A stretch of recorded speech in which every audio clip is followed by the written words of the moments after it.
All right, folks, welcome back. I've moved the location. But happy Wednesday to you too. Welcome to Not Funny Guys present Go Team Venture, our rewatch of the Venture Brothers series from beginning to end. And we are in season 3, and we are now to the buddy system. This episode aired June 29th, 2008, written by co-creator of the series, Doc Hammer.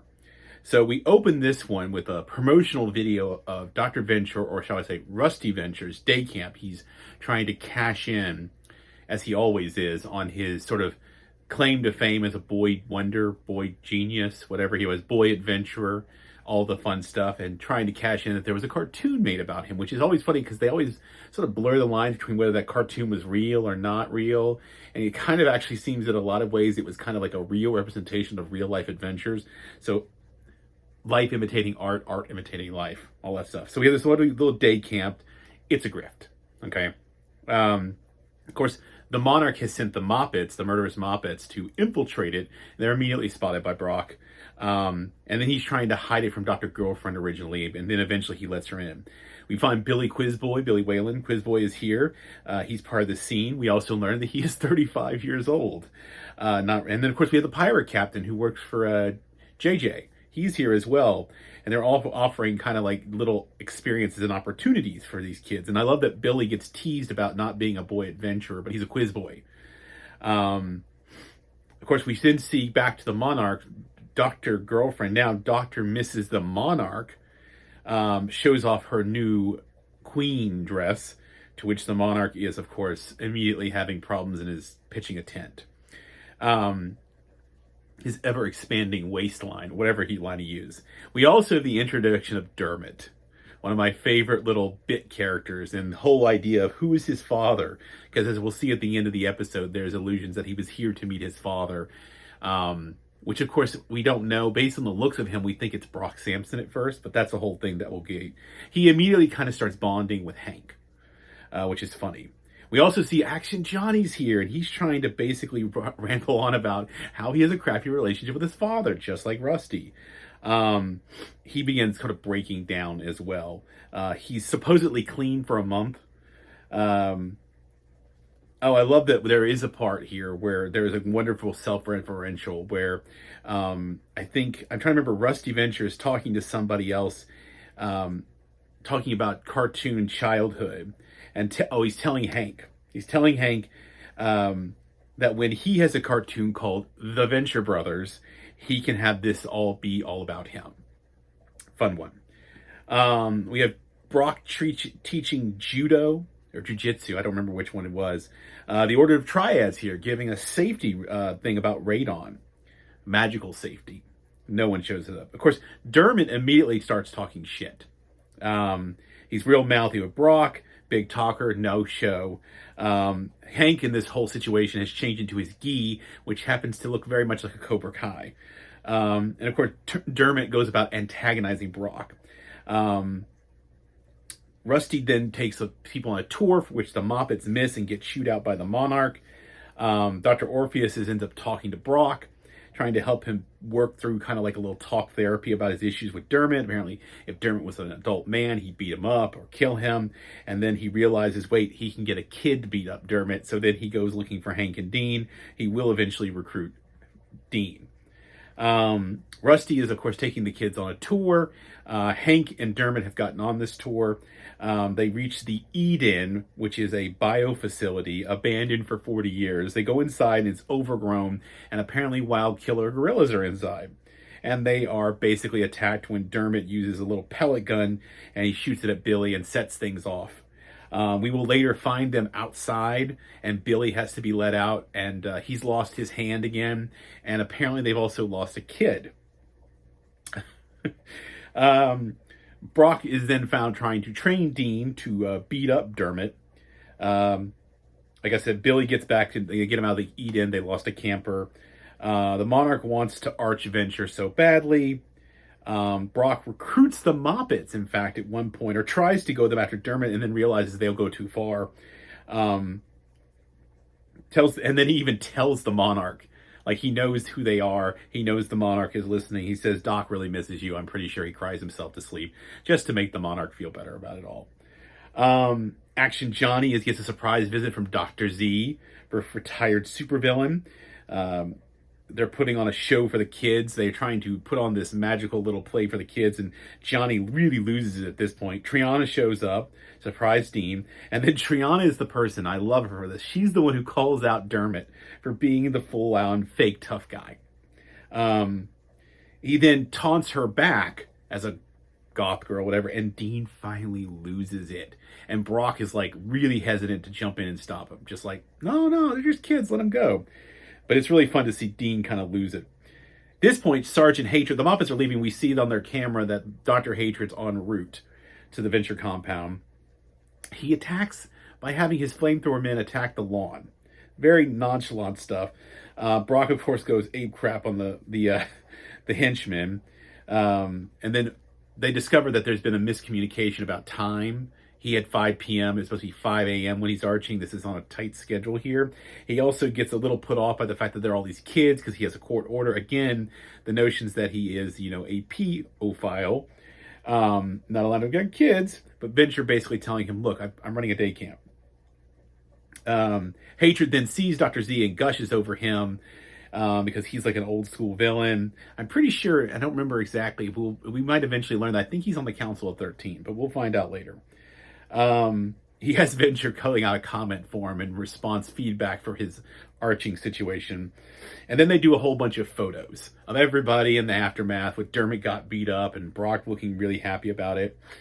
The missing kids start going home. The missing kids' families show up looking for him. And then Venture, Rusty disappeared to his lab, where apparently he used his material to clone this poor little boy. And so he basically gives him back in slug form to his parents by giving them some sort of like missive about what really happened. And then, of course, Dermot's picked up by his mom and said, did you meet your dad? And then there's all kind of ambiguity left there. Meet his real father, but who? I won't give it away for anybody who's watching along. I won't tell you who his father is. Moppet's worked, of course, for Mrs. Monarch the whole time. And then they get kind of weird with her in like a creepy way. So that's how we leave that episode. Good episode. I thoroughly enjoy this one because we bring people together. We get a little backstory, a little lore, but we also see some deep psychological issues with Brock. And of course, we have the new introduction of our character Dermot, who I love as a sort of a recurring guest star bit. Okay. So that being said, remember, like, subscribe, comment, follow along with us in our rewatch. But now we're going to move on to our next episode.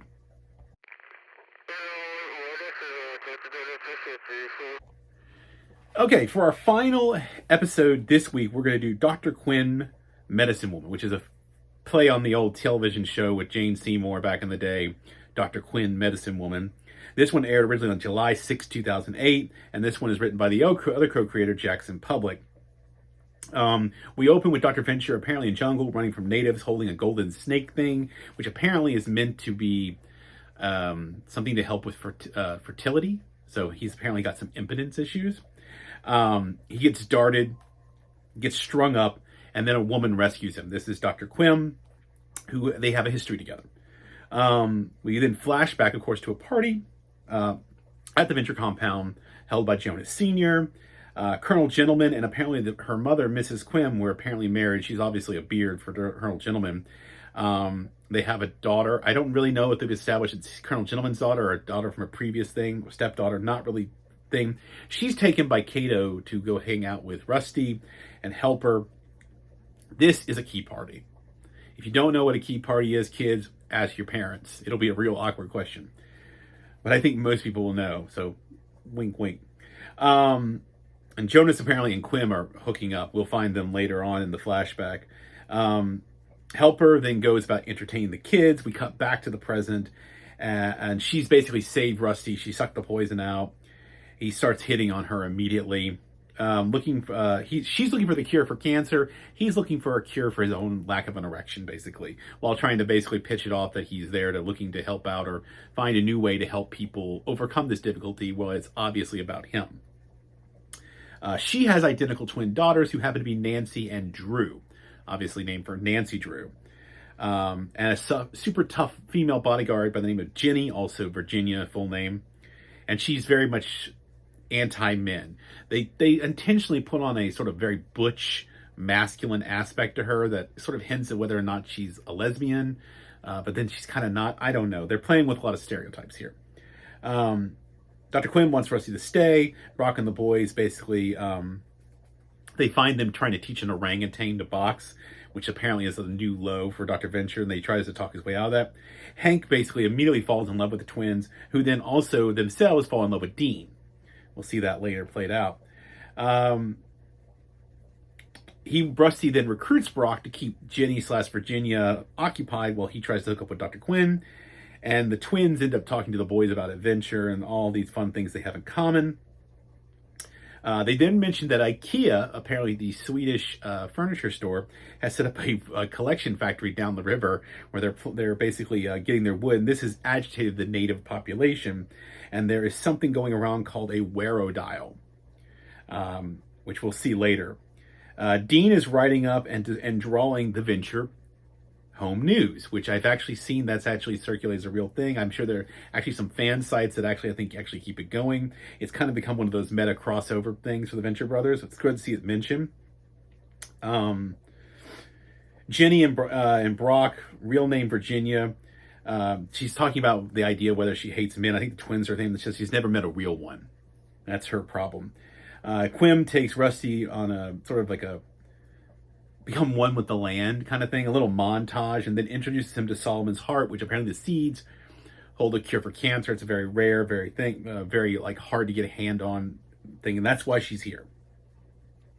Then we have a funny situation where Jenny is watching Rusty, Brock is watching Jenny, and Dean is writing, and Hank is peeing, and then gets scared. They start talking about suspects for the werodile. Quymn wants to ask Rusty to be her lab assistant and gets into a fight with Jenny. Dean is trying to investigate what the werodile is. He's doing a very bad job. Hank wants nothing more than to team up with Nancy and Drew because he's got the hots for them. We have another flashback to that same tea party with Quymn and the girl version are going to kiss when their parents basically accidentally fall on their cardboard fort. Cut back to the present. The girls, they basically, Hank wants the girls want Dean. And at one point they lure him into their hut and try to kind of seduce him together, which is really kind of creepy. At the same time, while Rusty and Quymn are about to get it on as well, until basically Jenny interrupts the whole thing. And there's a whole thing where they try to get Dean drunk also, apparently. At one point when things are about to get hot and heavy, Dr. Quymn says, "Whim, I can't remember the last time." And Venture says, 19 months, 4 days. So he's actually told us how long it's been since he had sex, as I'd like to say. Jenny interrupts Venture, and like Quymn, as I said, Jenny and Brock end up fighting, wrestling. The hut catches fire, and Quymn falls into what we learn is an epileptic seizure. And the amulet she's been holding the whole time actually holds a cigarette, which is kind of like her comfort thing. And it's all not the werodile, even though we do see the werodile. When Hank is in the clearing, runs into a werodile, who then gets punched in the face by the orangutan who they were earlier teaching how to fight. And then at the end, everybody's just kind of like, don't talk to each other. Quymn gets on her pink version of an X1. They get on their X1 and they all part ways. And then we find out that the werodiles apparently were natives dressing up in an attempt to scare off people like these people who they finally done. So, brings us to the end of the episode. A little bit of fun, little dipping back into the past kind of thing. Playing with the dynamics. Venture Home News gets mentioned. Awesome, awesome, awesome stuff. So, that is it for this episode, and we've now covered both the Buddy System and Dr. Quymn Medicine Woman. Again, subscribe, folks. Join along here. Watch along. We're still available on Netflix. Next time, so when you see me on Friday, we'll be going What Comes Down Must Come Up, and The Tears of the Sea are what we'll be visiting as our next episode. So like I said, watch along. Join us in the comments. Share, like. We'll keep adding more to the production value as we go along. As we continue making this thing, we continue to hope make improvements. But in the meantime, subscribe, join us here at the Not Funny Guys as we watch along with some TV right now. Go Team Venture, and I will see you guys next time.